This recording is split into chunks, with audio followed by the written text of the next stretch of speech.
Welcome AJ maths chapter 5ல் நேர்கோட்டின் சமன்பாடு அப்படின்னு ஒரு எக்ஸசைஸ் இருக்குது. அதுக்கு நமக்கு 10 முக்கியமான ஃபார்முலாஸ் தெரிஞ்சிருக்கணும். அதை தான் இப்போ பார்க்க போகிறோம். ஃபஸ்ட்டு ஒன், எக்ஸ்ஹெச் மேலே ஒரு கோடு போட்டேன்னா ஒய் ஈக்குவல் டு 0. அதே நேரம் ஒய்ஹெச் மேலே ஒரு கோடு போட்டோம்னா எக்ஸ் ஈக்குவல் டு 0ன்னு கிடைக்கும் நேர்கோட்டின் சமன்பாடு. அடுத்து நான் எக்ஸ்ஹெச்சுக்கு இணையாக ஒரு கோடு போடுறேன். அப்போது ஒய் என்னவா இருக்கும்? ஒய் ஈக்குவல் டு பின்னு கிடைக்கும் நேர்கோட்டின் சமன்பாடு. ஓகேயா? இப்போ நான் ஒய்ஹெச்சுக்கு இணையாக ஒரு கோடு போடுறேன். அப்போ நேர்கோட்டின் சமன்பாடு என்னவா இருக்கும்? X equal to C. Okay, அடுத்து முக்கியமான ஃபார்முலாஸ் பார்க்க போகிறோம். எம் கொடுத்துட்றாங்க, சாய்வு எம் கொடுத்துட்டு ஒய் வெட்டு துண்டு சியும் கொடுத்துருக்காங்க. கொடுத்தா நேர்கோட்டின் சமன்பாடு என்ன தெரியுமா? Y equal to MX plus C தான் நேர்கோட்டின் சமன்பாடு. ஓகே, இப்போ நமக்கு எம்மு எப்போ போல் கொடுத்துறாங்க. ஒய் வெட்டு துண்டுக்கு பதிலாக நமக்கு எக்ஸ் வெட்டு துண்டு கொடுக்குறாங்க டி. அதை எப்படி எடுத்துக்கிறோம்? டி அப்படின்னு எடுத்துக்கிட்டோம்னா நேர்கோட்டின் சமன்பாடு என்னவா இருக்கும் தெரியுமா? Y equal to M into X minus D அப்படின்னு இருக்கும்.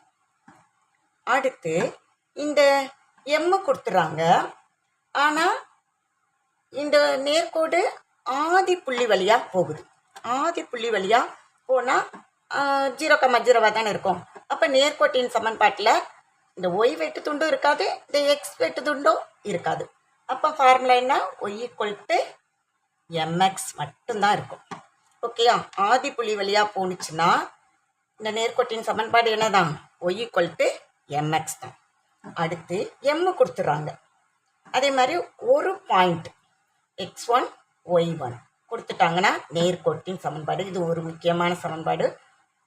y minus y1 equal to M into X minus x1. ஓகேயா? அடுத்து பாருங்கள், இப்போ எம்முக்கு பதிலாக ஒரு point x1 y1.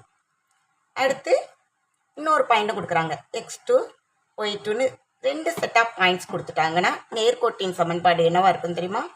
Y minus y one by y two minus y one equal to x minus x one by x two minus x one.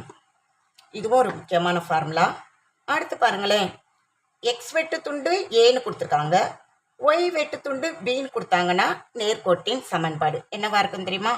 X by A plus Y by B equal to 1. இந்த 10 ஃபார்முலாஸும் தெரிந்தால் இந்த 5.3ல் இருக்கிற எல்லா சம்முமே நம்ம ஈஸியாக போட்டுடலாம். நல்லா படிச்சுக்கோங்க. All the best.